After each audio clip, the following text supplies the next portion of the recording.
Pozdrav svima, ja sam Nina Zubac i radim kao konzultantica većinom na poslovima gospodarenja otpadom. Danas u ovoj kratkoj prezentaciji nastojat ću vam približiti energetsku oporabu otpada, prikazati neke par primjera tu iz regije, ali znači i u Europi. Energetska oporaba otpada je spaljivanje otpada u cilju proizvodnje energije, znači u obliku topline, pare, električne energije.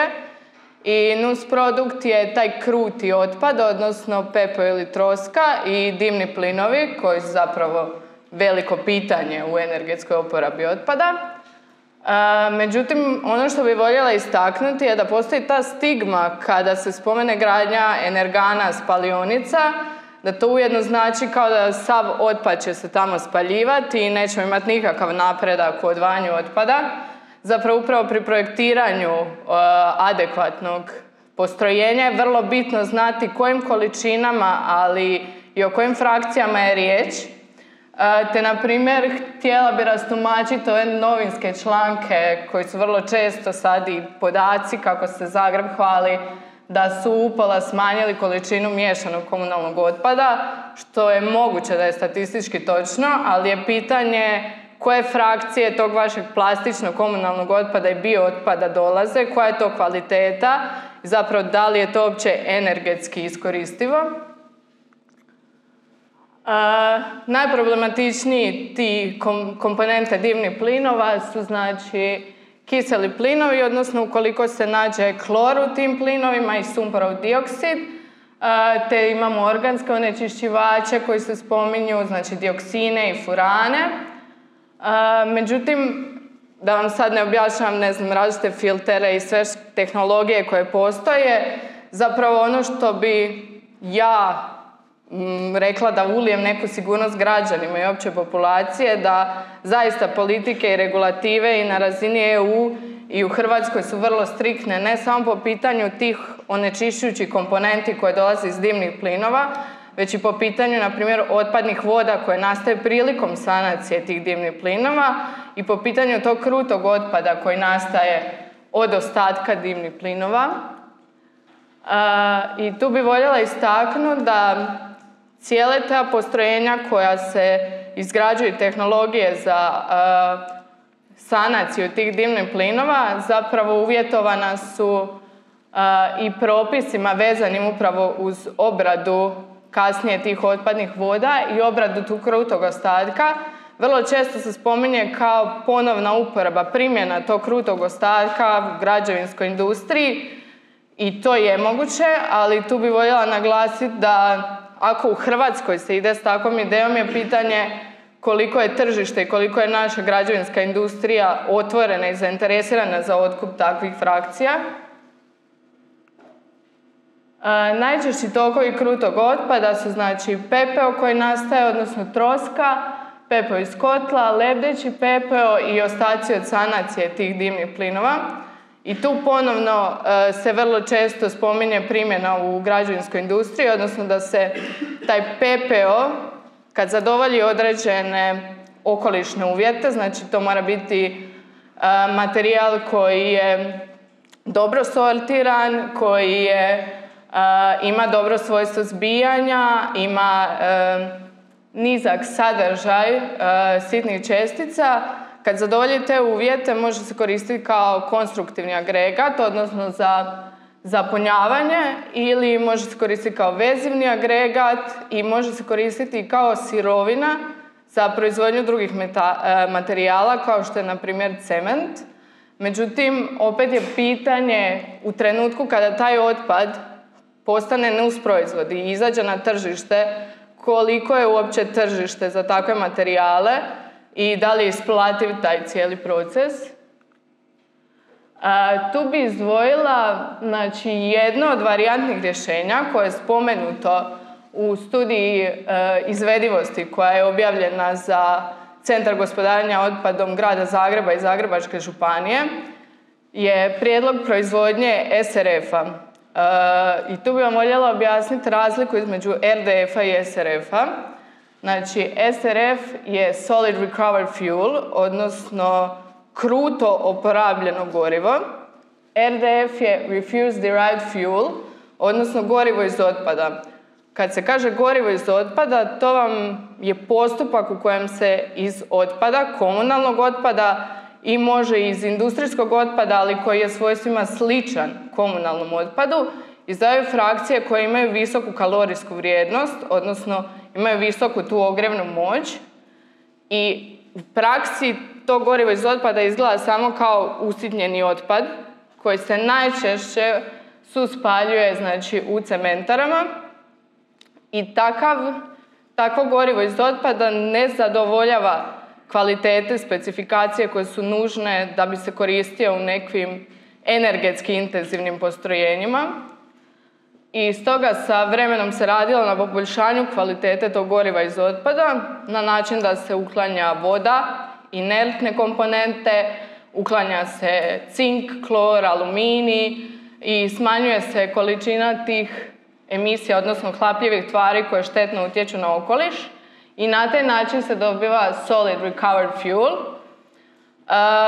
Međutim, ukoliko, na primjer kao grad Zagreb što je predložio, ukoliko u samom centru za gospodarenje otpadom vi nemate i postrojenje u kojem bi iskorištavali to gorivo je tržišni proizvod. I ono kada je tržišni proizvod, tada zapravo te tvrtke i postrojenja koja će od vas otkupljivati gorivo diktiraju koju kvalitetu tog goriva vi morate zadovoljiti. A da bi zadovoljili tu kvalitetu, zapravo vraćamo se na početak, a to je da morate znati koji otpad i koja kvaliteta otpada vama ulazi u postrojenje. I tu je vrlo često teško odrediti na dugi period da ćete vi moći zadovoljavati upravo te kvalitete. Varijante za energetsko iskorištavanje LDF-a i SRF-a, kao što sam rekla, su spaljivanje u cementarama, su spaljivanje u kotlovima na ugljen i imamo zadnje, to je zapravo jedan od prijedloga koje se sad spominje u gradu Zagrebu, odnosno da bi se spojilo sa toplanom i koristilo znači, za gradsko grijanje. Ovo su neke od prednosti energetske oporabe i ja bih voljela samo istaknuti da, na primjer, zadnja stavka, danas kada se rade prijava projekata za investicijske ili modernizacijske fondove, upravo ta zadnja stavka, odnosno količina emisija stakleničkih plinova, ekvivalenta ugljičnog dioksida, u ovakvim postrojenjima je znatno smanjena u odnosu na obična odlagališta. Ovo je primjer znači, jednog odlagališta u Beogradu. To je nekadašnje nesanitarno odlagalište Vinča koje se nalazi uz obalu rijeke Dunav i ono je bilo operativno od 1977. godine sve do 2021. I godišnje se odlagalo oko 70.000 tona otpada i komunalnog otpada i otpada od rušenja iz građevinske industrije. Znači, vrlo često, s obzirom da nisu bili nikakvi kontrole, su se događale odljev tih procjednih voda sa odlagalište u rijeku Dunav i s vremenom su se krenule događati i požari u samome odlagalištu. I osim tih okolišnih problema, odnosno utjecaja na tlo, zrak i vodu u okolnom području, tu je bio još jedna, ajmo reći, prepreka kada se krenulo u sanaciju, to je da na ovom odlagalištu su živjele doslovce generacije i generacije pripadnika romske nacionalne manjine koji su zapravo odvajali sekundarne sirovine i to im je bio izvor prihoda.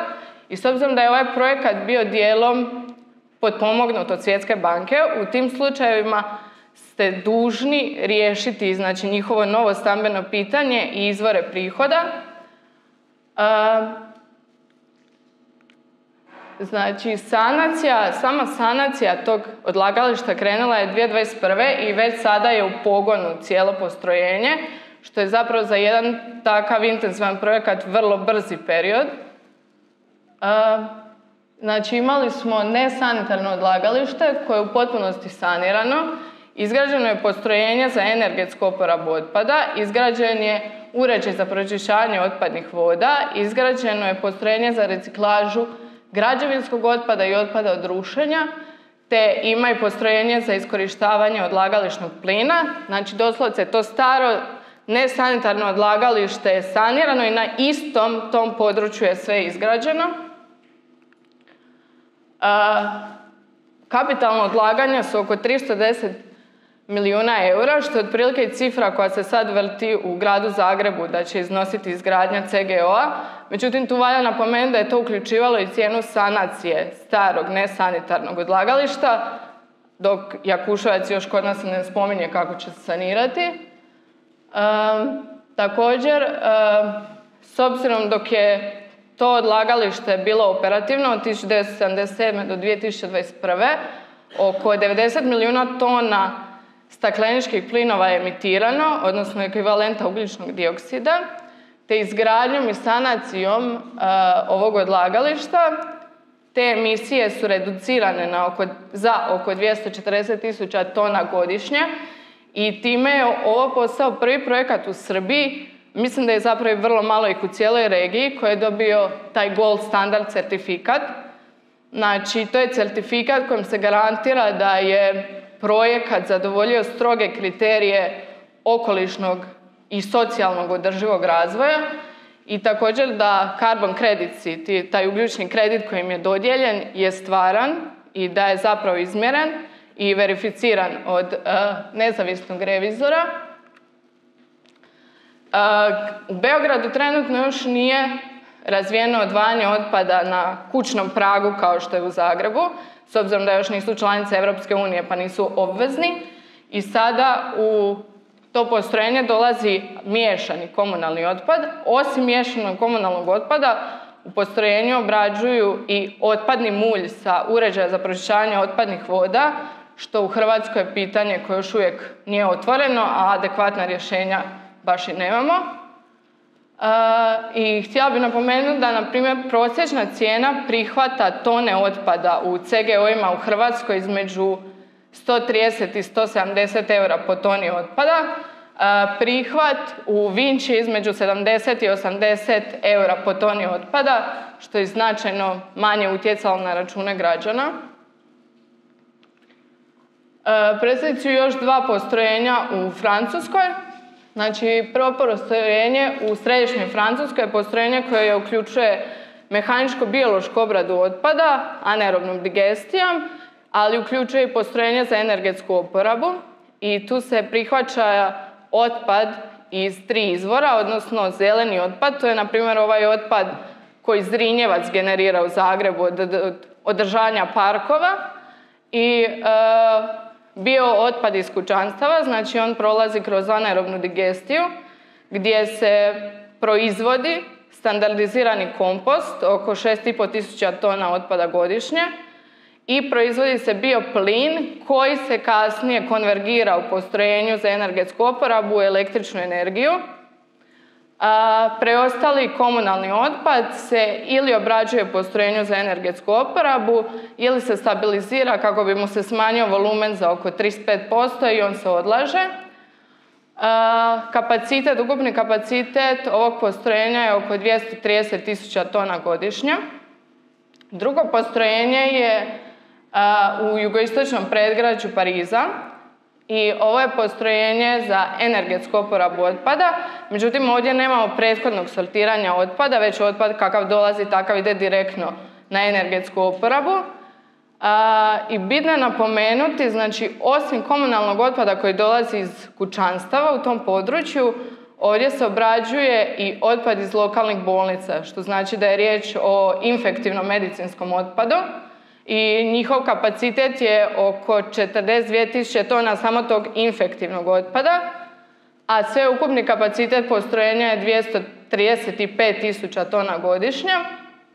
I, na primjer, oni tu pepo i trosku koja ostaje nakon energetske oporabe transportiraju riječnim prijevozom na obradu i na taj način smanjuju ugljični otisak za oko 18.000 tona godišnje i obrade oko 45.000 tona tog pepela, odnosno troske.